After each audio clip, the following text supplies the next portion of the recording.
So welcome everyone. Welcome to our first event in the Peaceful Transitions End of Life program.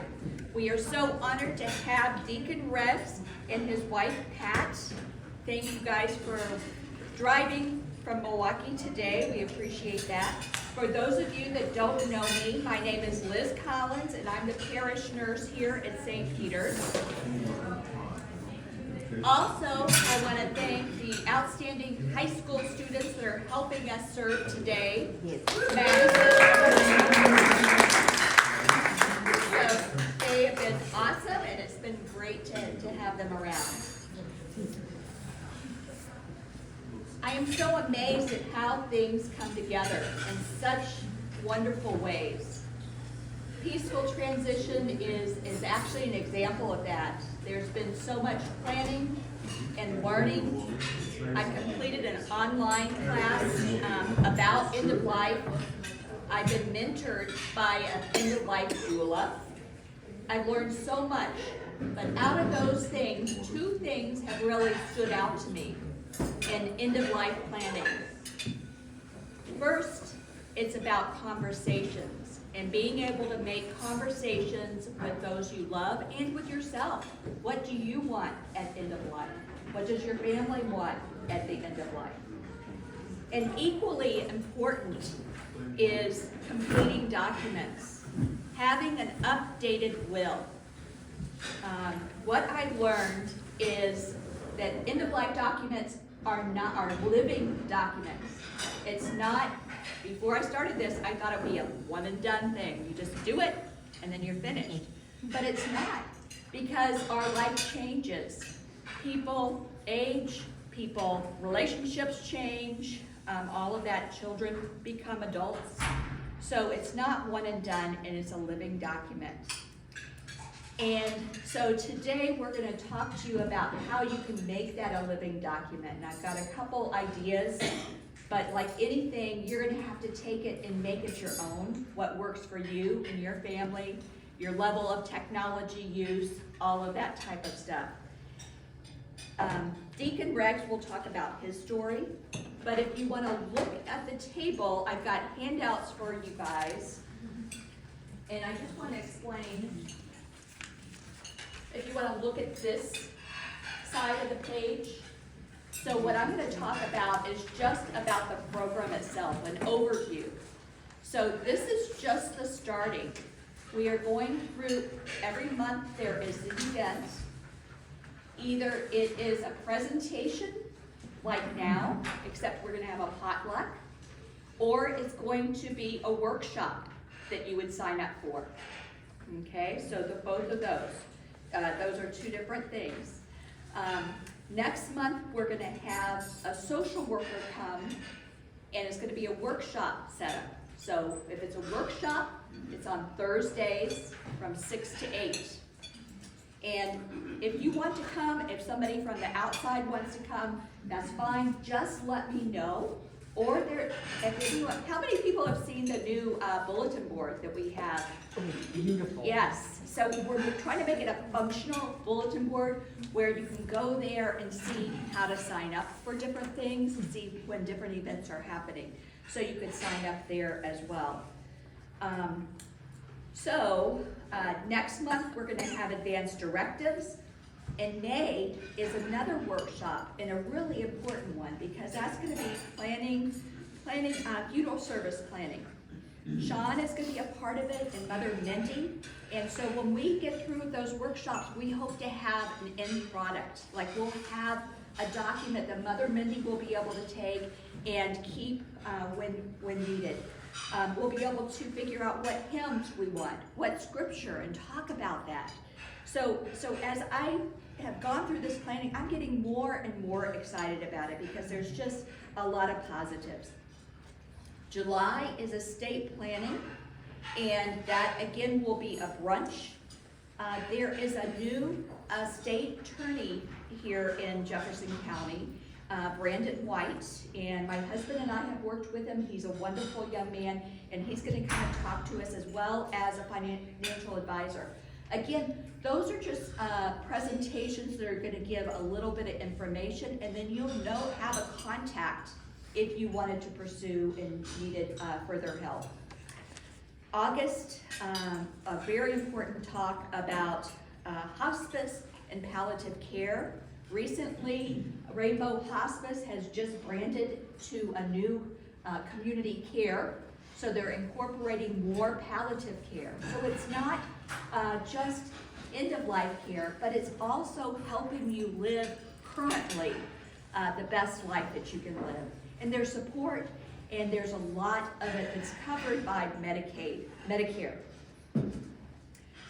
Obituary writing will be in September, and then in November is a grief counselor is going to come and talk about grief support. So that's the lineup that we have.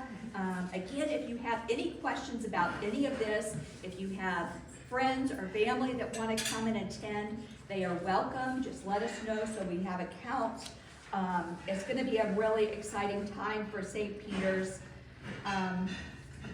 What my ask is of you. My ask of you is to prioritize one thing, just one thing. What I know from Tiny Habits, right, is those big things. How do you eat an elephant, right? One bite at a time. I don't like that saying, but anyway. But you get the idea that you just got to chunk it down and take that one piece. So my request of you is to take that one step. Maybe it might be signing up for one of the workshops. It might be contacting your bank about some details. So whatever it is, take that step. And then I guess I have two requests. So another request is that donations. If you wanted to donate to, even if 50 cents, I mean $1, whatever, for the health ministry to help continue to fund programs like this, we appreciate that. And we're just going to pass a basket for that. So if you have an extra $1 or $2, throw it in, great. If you don't, no worries on that. The last thing I'm going to say is about your documentation, like where are those things going to go? I had an idea that we could put them on thumb drives. So I've got thumb drives here. If you'd like to take one, I've got different colors. You can take one.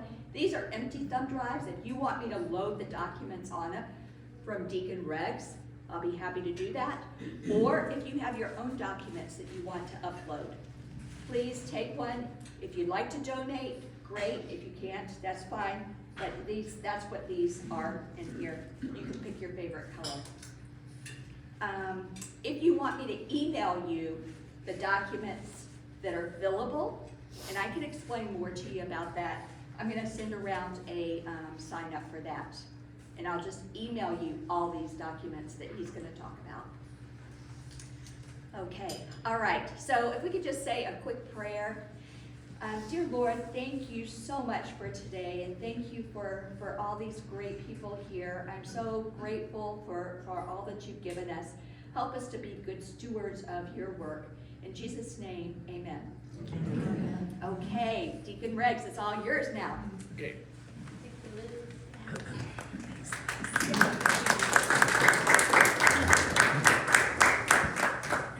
The presentation I'm going to give today is a 2-hour presentation. Liz asked me to be done by noon.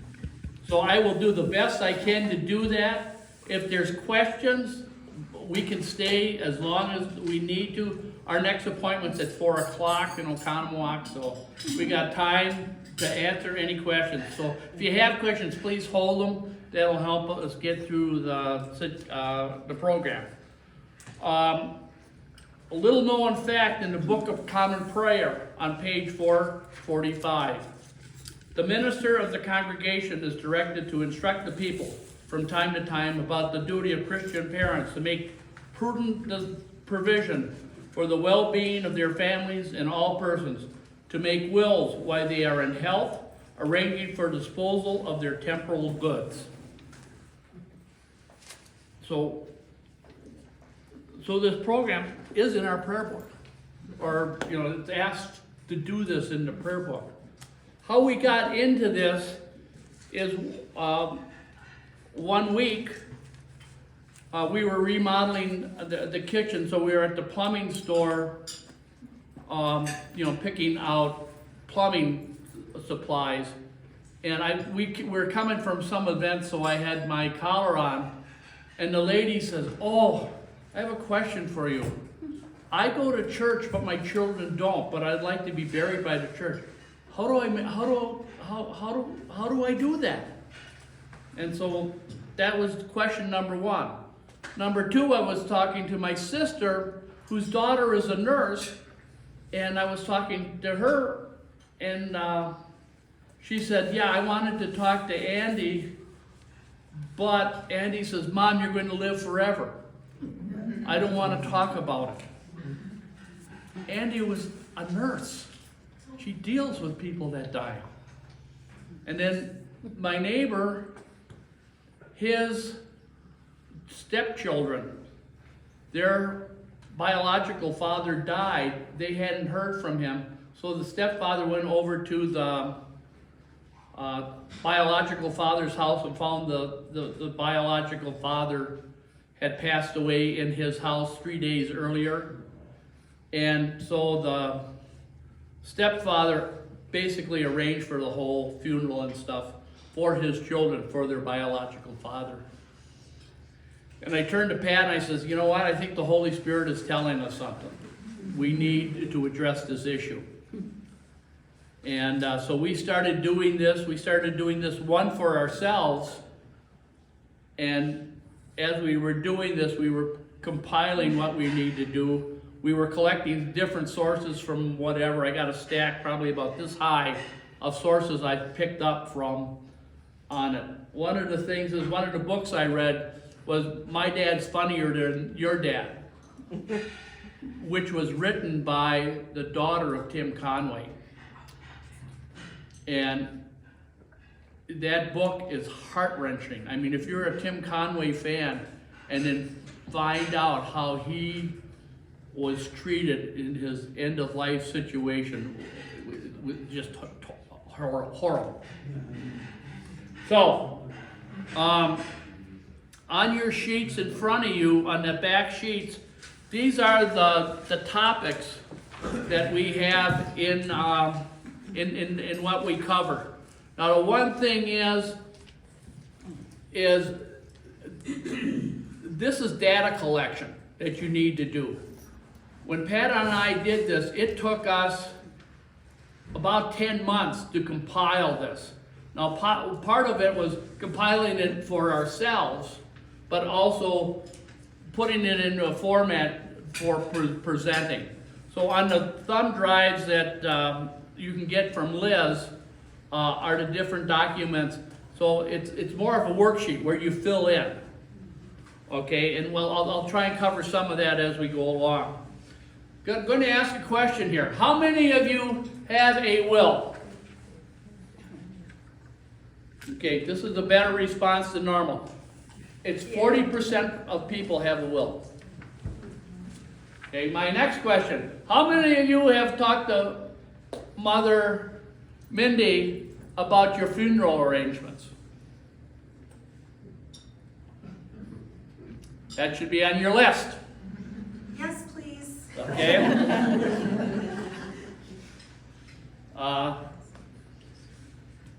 One of the workshops in June. It's Yep, the so on a workshop in June. June.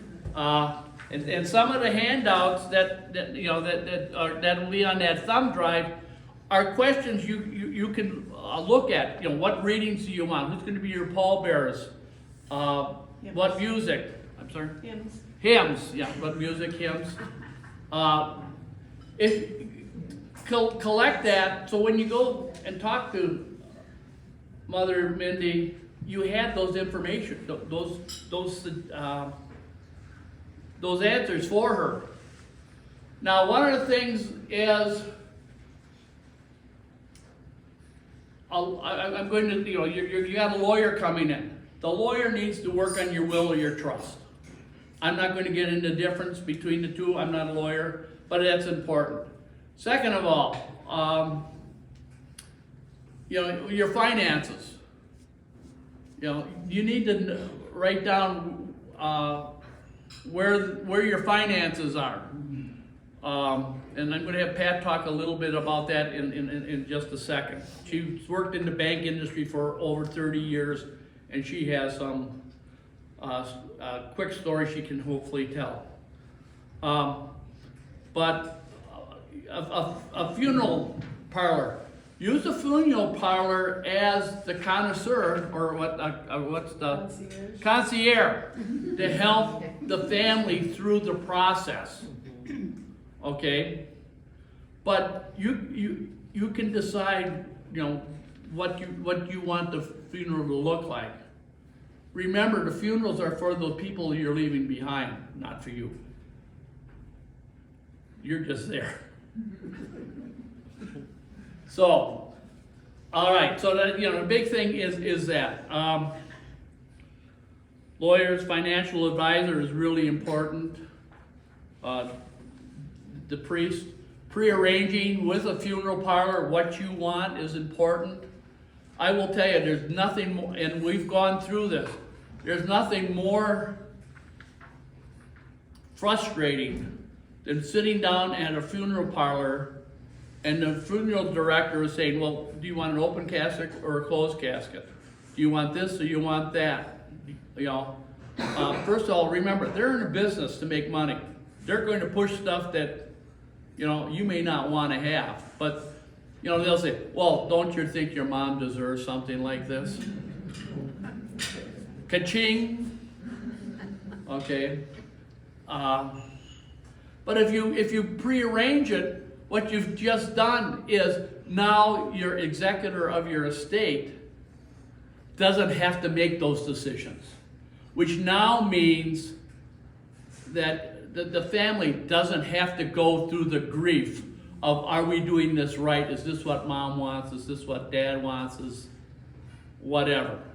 Second of all, how many of you have talked to your children or your executor about where your papers are? Few hands, but not everybody. That is so key. We would sit down at my mom's kitchen table, and she'd sit there. You see this ring? I want this to go to Aunt Esther. And my response was, put it down on paper. Put it down on paper. Because one, I'm not going to remember. And two, when you die, if I don't know where it's going, there's a dumpster in the driveway and that's where it's going. She would get so mad at me. But what happened, Pat? She had a binder, and in the back of the binder, she listed all those personal things she was promising to different people. That's good. So, and it was in her handwriting, so nobody argued about it. Okay. Second of all, wills. Do not put your will in a safe deposit box. Why? And Pat had safe deposit box at her bank. Well, what happens is if you own a safe deposit box and you die, and you've got your will in there, the bank won't let anybody in there until it goes through the probate court, and the probate court orders. And you can't get assigned as the personal rep or the executor without the will. So it's kind of you're between the rock and the hard place. So don't put it in the safe deposit box. Keep it in a safe box at home. You know, even if you buy one of those little fire safe boxes to put it in so that your family can find it. Okay, quick question. My son's name is on my safe deposit box also. Is That's that okay. That's okay, because he can get into it. Okay. Please hold your questions until the end, because I only got 15 minutes. I'm sorry. Okay? So it's not enough to have keys in the hands of your daughter, and she brings the keys to the safety deposit box? Only if her signature says that she can open it. So, all right. One of Pat's employees had a situation. The daughter. So, why don't you Okay. stand up? One of my employees, her daughter was a young lady. She had gotten married fairly young. Marriage didn't work out. She got a divorce. And kind of as the divorces, I'm through the divorce, she went on vacation with a girlfriend. Now this lady this gal was in her 20s. She did not have any directives, health directives or anything, because, well, she was in her 20s. She's a young lady. Why would she think to do that? She didn't do it. What happened is, while she and her girlfriend were on vacation, they had a horrible car accident. And the daughter was severely injured. She was comatose. And they told my employee that the daughter may never wake up. She may, but probably not. So, and they were in another state, obviously, when they had this car accident. So the mother went down and was trying to take care of the daughter, and of course, medical doesn't want to do anything unless there's a directive giving authority to make medical decisions. Then, lo and behold, the ex enters the picture and says, well, I think I should be the one making decisions. And it got to be a really messy thing for my employee. They ended up going to court and getting appointed as guardians for the daughter so that they could take care of her medical stuff for her. And that was 6 months after the accident. Right. Right. So in the meantime, the medical people were doing what they felt they had to do according to law, not according to what this gal's wishes may or may not have been, because they didn't know. So, all right. One of the things that we're going to have on the flash drive, you're talking about flash drives, right? Right, now Okay, I so- did not fill these flash drives, but I will, if anybody wants the flash drives filled, I can do that for them. So, okay. So one of the sections is location of important papers. Who has financial power of attorney? And I'm going to call on Pat to talk about this. The difference between power of attorney when you're alive and executor or personal representative after your death. Okay, talk. Okay. Power of attorney, financial power of attorney is only valid while you're alive. If you die, that power of attorney ceases, and that person has no more power. Okay, the power comes from you. You're the person. And if you die, there's no power coming from you, so the power of attorney ceases. And that's why you need to have a will or a trust where you have somebody appointed to handle your financial affairs after you die. Or if, okay? I guess that's the best way I can explain it. That's the best way to play it, yeah.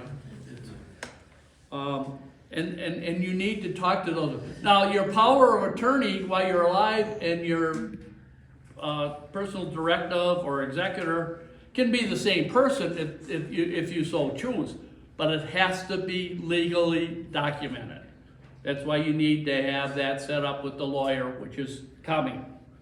So you got medical power of attorney, what to do with your body, how you want to be treated medically. Location of papers, where your will is, where your marriage license is. Life insurance policies, stocks, bonds, bank accounts. Where are your banks? I mean, Pat and I, we've limited it just to 2 banks, but they need to, who's ever covering your policy needs to know that.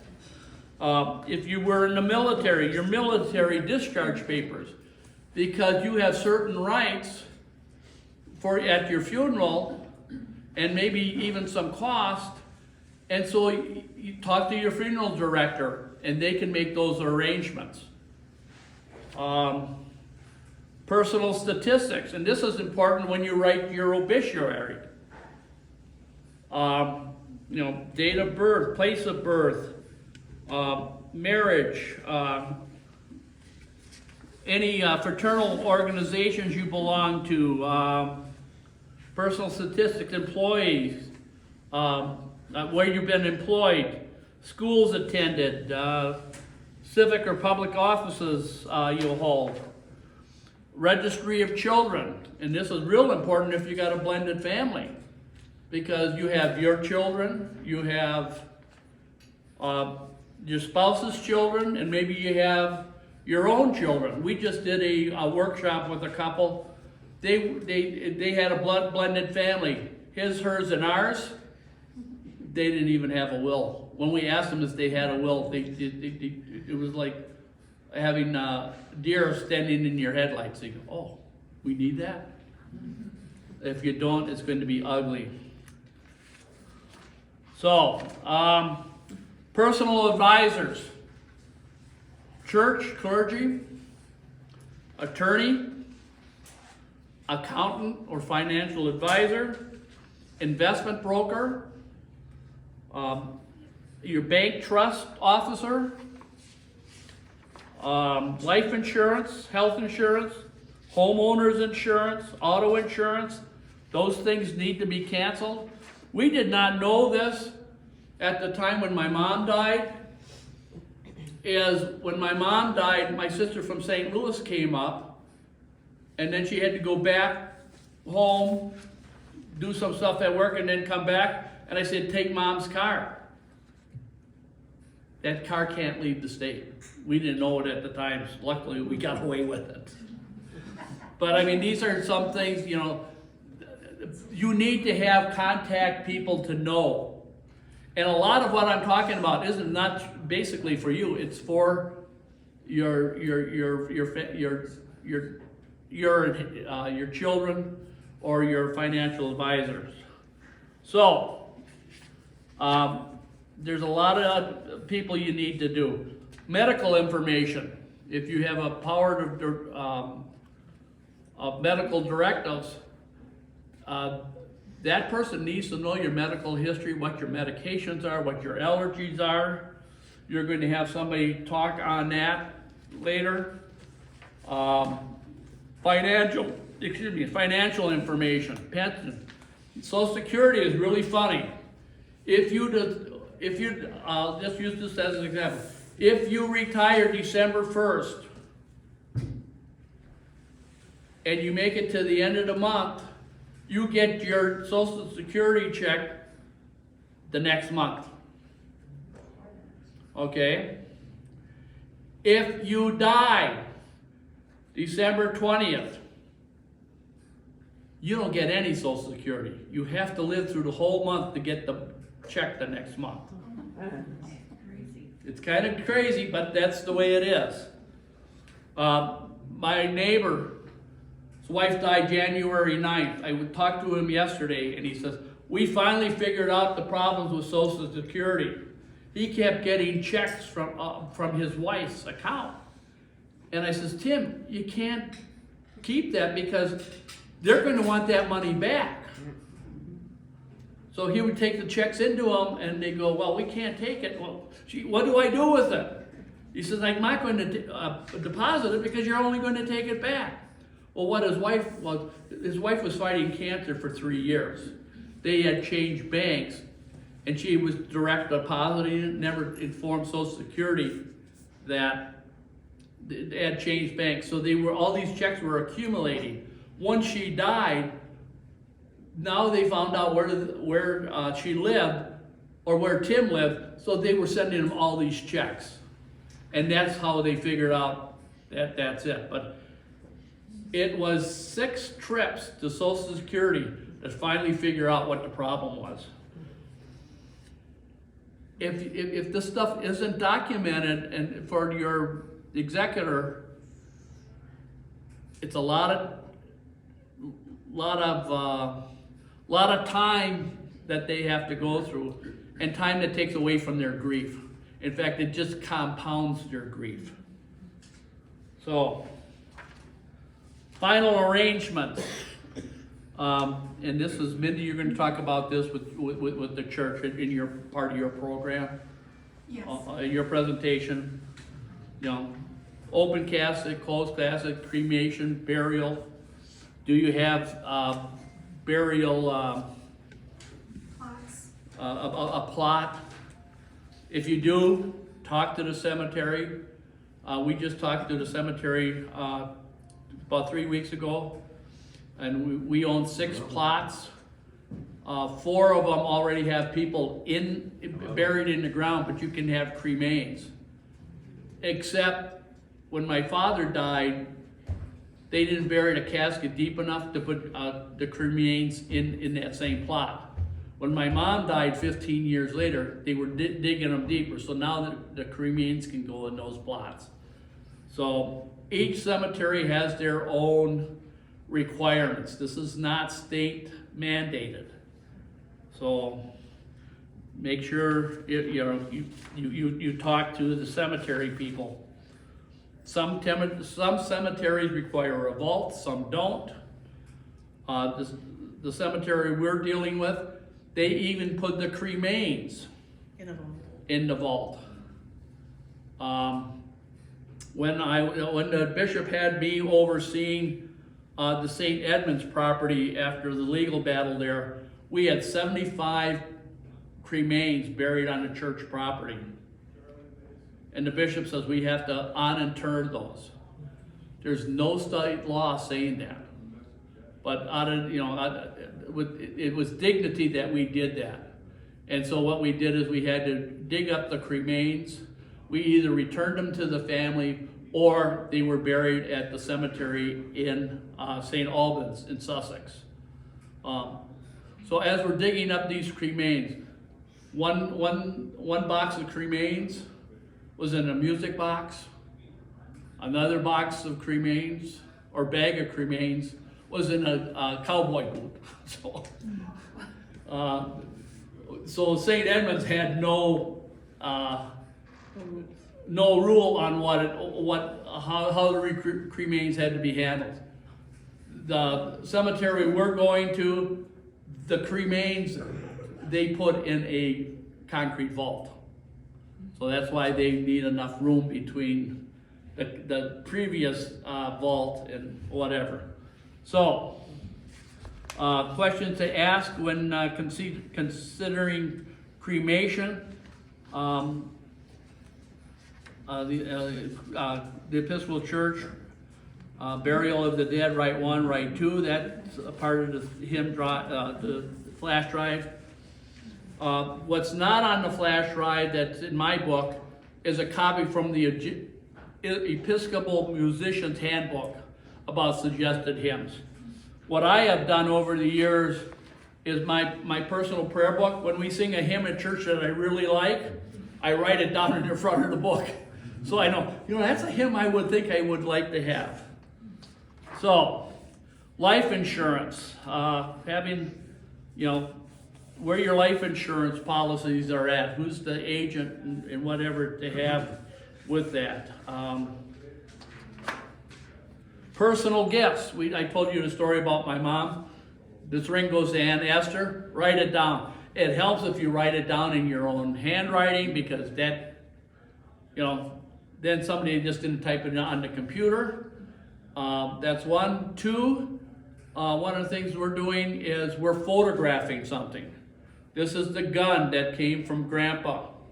And we would like this to go to our grandson. And there's a photograph of it. Pat has some crystal that her great uncle, who was a glass blower in Czechoslovakia, we got his daughter's wedding crystal. So we want to take pictures of that and put it in there and other things. So having a photo documentation of that, having it written down is important. Password organizers. Have your executors start closing out all your social media. What's the word? Websites. All your websites. I mean, if you got a website at McDonald's with a password, close it. Because this is one way people can get in and start hacking your financial stuff. So start closing up, have your passwords all marked down. Here's one we didn't think of, but we ran into. Keys. How many keys do you have on your key ring? How many keys do you have in a box? What is the key? What does it open? When we did this, we found a key. It took us 6 months to figure it out what it was. And that's the key I own. Yeah, it's, what it was the backup key for the lawnmower. The difference is the key on the lawnmower Yeah, riding lumber? had a plastic on the back end. The key that was the backup key was just a key where they had no plastic. And I go, what? When I took the key out in the fall, I looked at the key pattern and I go, oh, that's the same key pattern of the key. I don't know what it is. But it took us 6 months to figure it out, and we're alive. Can you imagine? Can you imagine your executor finding these keys and not knowing what they open? Okay. What happens if you have a rental unit? Let somebody know you have rental property or a rental unit. I had a friend whose parents had property in Florida. It was a year after their death. They didn't know about it until all of a sudden they got a bill from the landscape company that was taking care of the thing. Is that you haven't paid this bill? We're putting a lien on your property. They got it and they go, what is this for? The parents owned property in Florida, didn't tell the kids. They got down to Florida. They had a house down there, they had a boat down there, and they had a car down there. They didn't know anything about.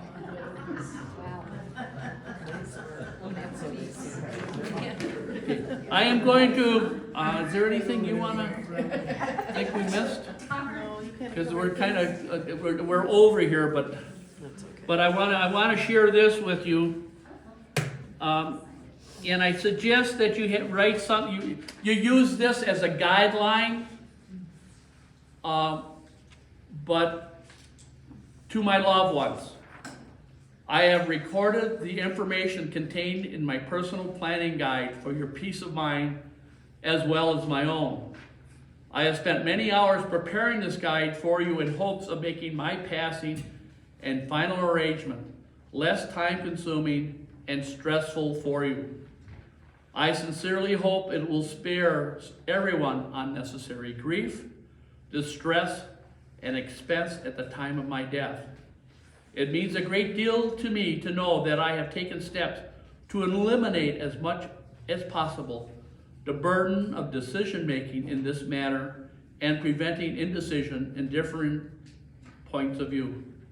I have tried to complete this information with much love and thought, knowing that it might cause greater distress if these decisions were left for you to make with no indication of my wishes.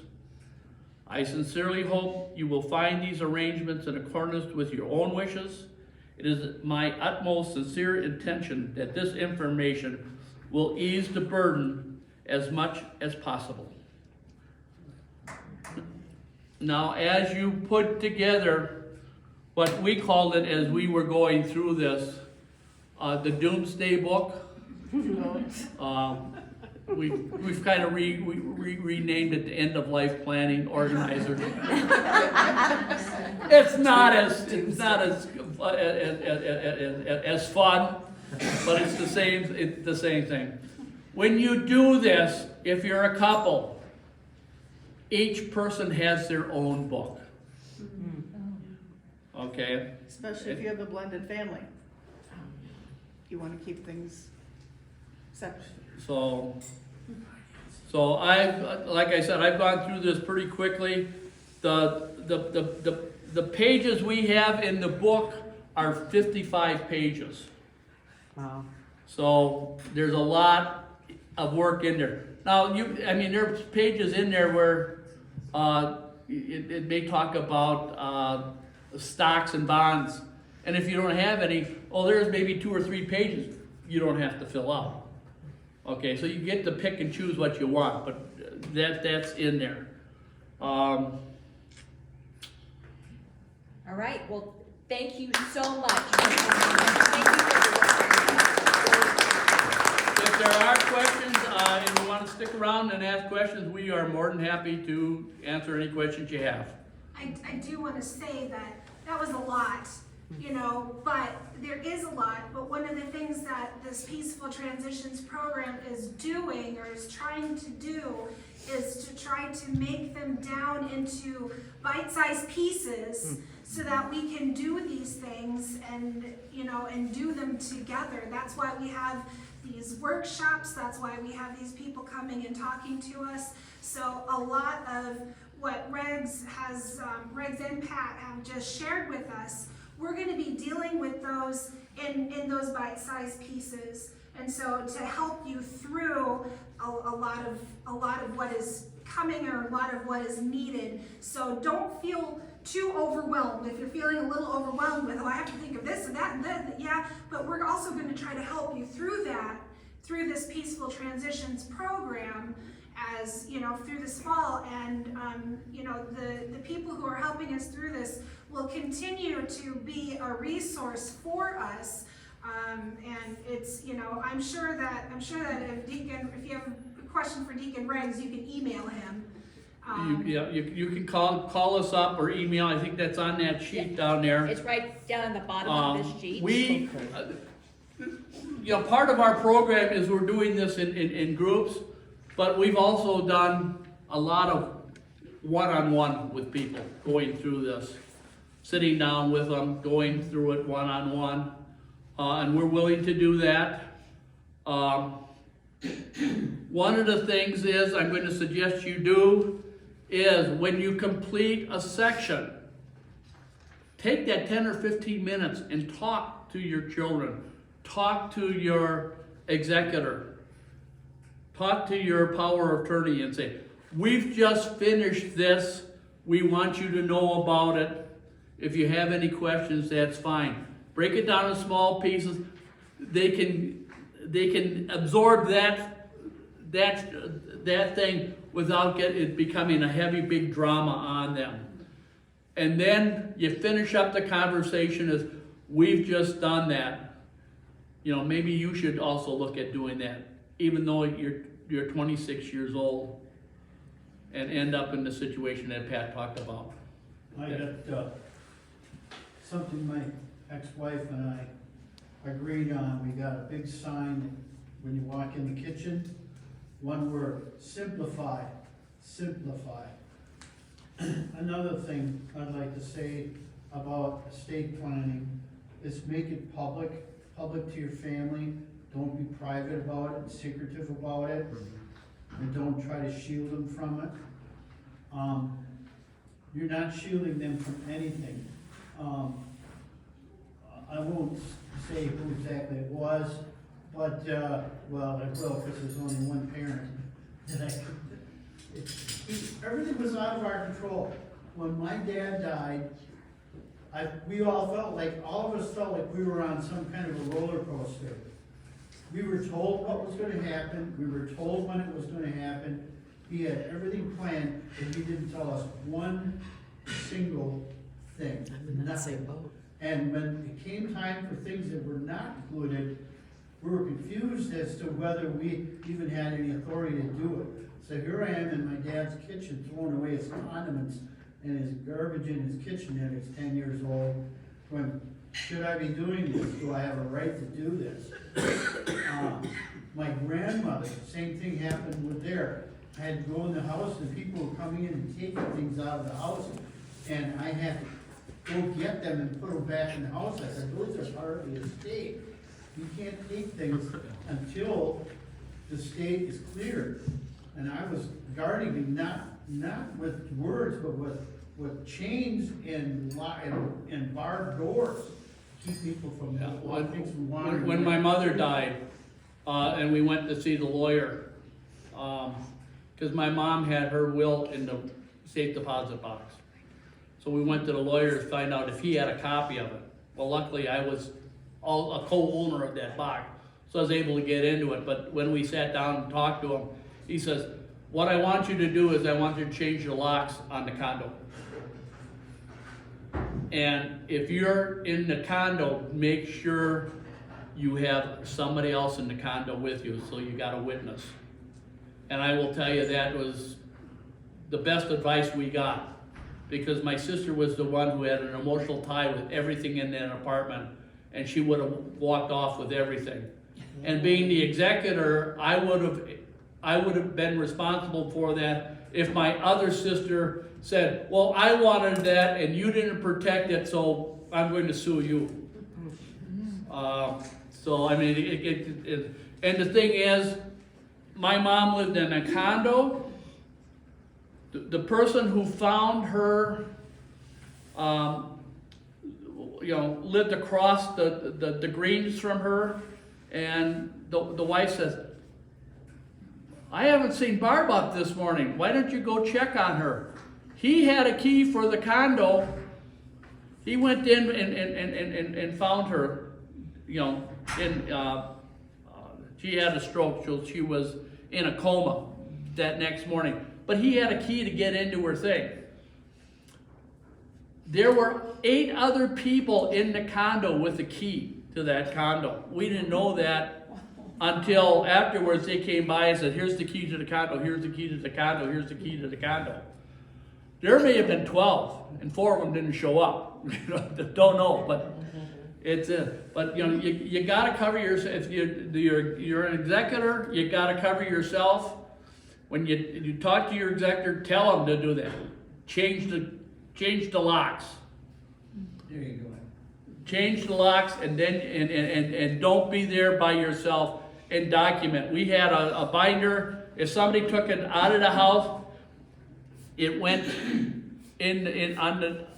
on the sheet of paper. Joan took 4 coffee cups or teacups. My great grandmother collected teacups, and my mom ended up getting them. So she had 50-some teacups in the house. Well, getting rid of them was the problem, but we still had to document it. So, Are there other questions that people have? This is more or less a comment, but you're right about funeral homes nibbling and diming you. When my grandmother, Phoebe Newford, passed away in 2019 and they had a funeral, Father Andy Zuski at the time offered to come just for moral support. He wasn't going to officiate. And the gentleman who was officiating at the funeral home invited Father Andrew to give a few words. Well, come to find out several weeks later, the funeral home charged for him just being there and saying a few words. And anyways, I said, well, he was only there, as a visitor and for moral support for the family. So that's, like I said, this was more or less a comment, but that's something to be aware of. yeah. I thought you had your hand up. Had it? No other questions? You want to talk part with me? We're going to be here, so. Thank you for having us. Liz, thank you for putting this program together, and it's a very complete program. So, and get all this paperwork out to them, and they can, that'll help them. Yes. I mean, there's stuff in here we didn't even think we needed, and once we found out, marriage license is important. Birth certificate is important, which we never thought it was be, but it is. So. Thanks again. Thank you.